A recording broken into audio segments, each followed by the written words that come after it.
Thumbnail देख के तो समझ गए होंगे आप कि एसआईपी कब बंद कर देनी चाहिए। तो सिंपल सा क्वेश्चन है, जब 10 साल 20 साल हो जाए तो बंद कर देनी चाहिए, है ना। खत्म करें, वीडियो खत्म करें। तो ऐसा नहीं है, ऐसा बिल्कुल भी नहीं है। अगर आप लोग के माइंड में ऐसा कुछ नहीं आ रहा है कि एसआईपी कब मतलब बंद कर देनी चाहिए, तो बहुत लोग ये सोचेंगे कि पहले चालू तो कर लें। अब भाई साहब, अगर आप चालू नहीं कर रखे हो तो इसमें हमारी क्या गलती है। हम तो अपने चैनल पे यही बताते रहे कि एसआईपी कैसे करनी चाहिए, म्यूचुअल फंड में कहाँ इन्वेस्ट करना चाहिए, ये तो हम नॉर्मल बताते ही हैं। मगर आज का टॉपिक ये होने वाला है कि एसआईपी कब बंद कर देनी चाहिए, यही टॉपिक होने वाला है। तो चलिए इस वीडियो को शुरू करते हैं दोस्तों। कि अगर आप लोगों ने किसी से सुनने में कहीं से आपको टिप मिल गया, अगर आपको किसी ने ये बोला कि भाई इस फंड में लगा दो, उस फंड में लगा दो, और आप लोगों ने वहां से सुनने के बाद किसी फंड में एसआईपी में इन्वेस्ट कर दिया, और वो इन्वेस्ट करने के बाद उस फंड ने परफॉर्म नहीं किया। हालांकि ऐसे स्टॉक मार्केट में ऐसे बहुत सारे फंड हैं जो कि आज के टाइम पे कुछ परफॉर्म नहीं कर रहे हैं।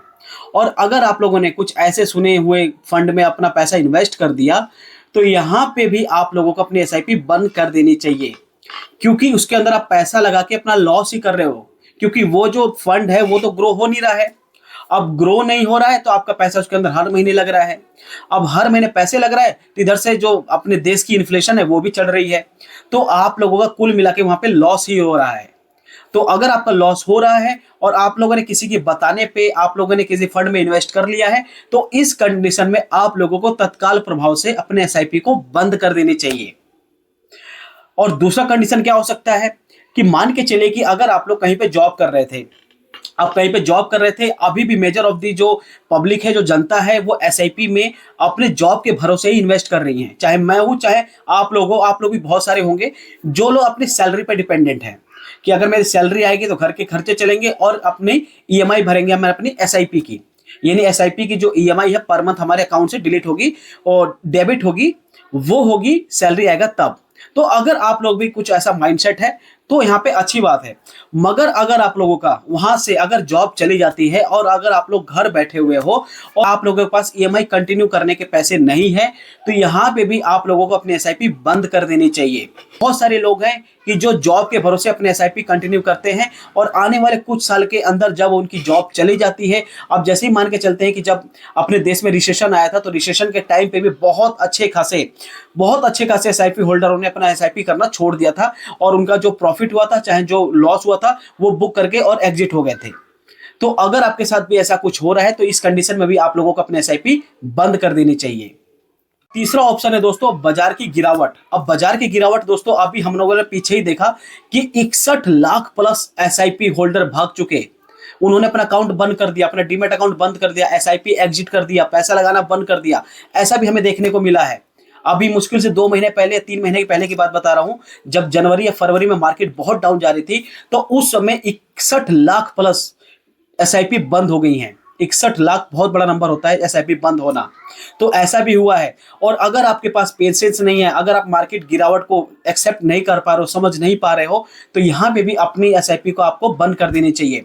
क्योंकि मार्केट का ट्रेंड है, आज नीचे जाएगी तो कल ऊपर भी जाएगी, और कल ऊपर जाएगी तो आज नीचे भी जाएगी। तो ऐसा ही पॉसिबिलिटी है। अब एकदम ऐसे होके तो चलेगी नहीं, ऊपर नीचे होती रहती है। ठीक है। तो अगर आपके पास पेशेंस नहीं है या मार्केट की गिरावट को आप समझ नहीं पा रहे हो, और अगर आप लोग शॉर्ट टर्म इन्वेस्टर हो, तो आप लोगों को एसआईपी भी अपनी बंद कर देनी चाहिए।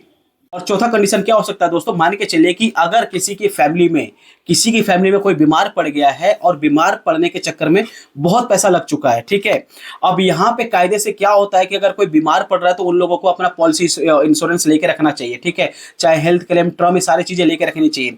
बहुत सारे आज के टाइम पे भी लोग हैं जो इन सब चीजों के पीछे नहीं पड़ रहे, अपना हेल्थ क्लेम नहीं ले रहे, अपना टर्म प्लान नहीं ले रहे, बिल्कुल भी नहीं ले रहे, बस अपनी एसआईपी में पैसा इन्वेस्ट किए जा रहे हैं। और एक चीज मतलब फाइनेंस का एक रूल है दोस्तों कि सबसे पहले अपने आप को प्रोटेक्ट करना है, उसके बाद अपने फ्यूचर को प्रोटेक्ट करना है। मतलब कि सबसे पहले अपने प्रेजेंट टाइम को मिच्योर करके चलना है, पकड़ के चलना है, अपनी जो है ना, मतलब कि इमरजेंसी फंड अपने पास बना के चलना है। कल को फ्यूचर में अगर आपके पास कोई भी दिक्कत आती है तो उससे आप लड़ सको। ये नहीं कि आपके पास जो इन्वेस्टमेंट पड़ी है, चाहे स्टॉक मार्केट में हो, चाहे एसआईपी में हो, चाहे म्यूचुअल फंड में, उसको निकाल के आपको अपना जो भी बीमारी से आप जूझ रहे थे उसका इलाज कराना है।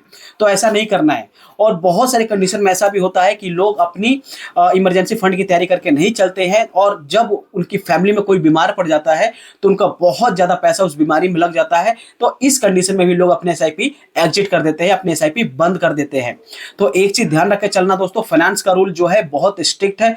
अगर आप लोग कहीं इन्वेस्ट कर रहे हैं उससे पहले अपने लिए टर्म इंश्योरेंस, एक हेल्थ क्लेम, जीएचआई, जीपीएफ सब लेके चलना पड़ेगा, तभी जाके आप पैसा बना सकते हो।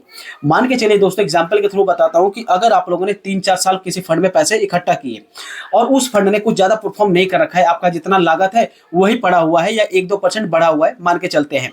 अब आपके घर में कोई ऐसा हो ना, भगवान ना करे ऐसा हो, अगर कुछ भी हो जाता है, इमरजेंसी आ जाती है और अगर आपके पास कोई इमरजेंसी फंड नहीं है, तो आपके सामने तो वही है कि भाई वो फंड वहां पड़ा हुआ है, उसको निकाल लेंगे, है ना, सबसे पहले यही निकाल जाएगा।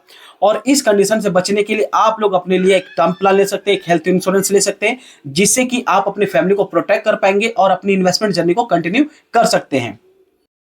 और पांचवा ऑप्शन क्या हो सकता है, मान के चलिए कि दोस्तों कि आप लोग किसी फंड में इन्वेस्ट कर रहे थे और उस इन्वेस्टमेंट का जो एक्सपेंस रेशियो है और एग्जिट लोड है वो बहुत ज्यादा है। एक एग्जांपल के थ्रू मान के चलते हैं दोस्तों कि जिस भी फंड में आप लोग इन्वेस्ट कर रहे थे उसका एक्सपेंस रेशियो 1.13 के आसपास या 1.15% के आसपास है। अब जब आप अपने पैसे को विड्रॉ करोगे 10 साल 15 साल बाद, तो 1% या 2% के हिसाब से आप लोगों से बहुत मोटा पैसा डिडक्ट कर लिया जाएगा। और अगर आप लोग किसी ऐसे फंड में फंस चुके हो तो आप लोगों को ऐसे फंड से एग्जिट करके अपना एसआईपी बंद कर देना चाहिए। आप लोगों को इन्वेस्टमेंट कहां करनी है, जहां पे एक्सपेंस रेशियो बहुत कम हो, जहां पे एक्सपेंस रेशियो बहुत कम हो और एग्जिट लोड बहुत कम हो, वहां पे आप लोगों को अपनी इन्वेस्टमेंट स्टार्ट करके चलनी है। और अदरवाइज ऐसे कुछ फंड में फंसे हो तो आपको वहां पे एग्जिट कर देना चाहिए। ये दोस्तों एक छोटी सी वीडियो जिसके अंदर हमने बात किया कि आप लोगों को अपनी एसआईपी कब बंद कर देनी चाहिए। आई होप आपको सारे डाउट क्लियर हो चुके होंगे, और अभी भी आपका कोई भी डाउट है तो कमेंट कर दीजिए और चैनल को सब्सक्राइब करके बेल आइकन को प्रेस कर लीजिए। और मिलते हैं किसी और वीडियो में, तब तक के लिए बाय बाय।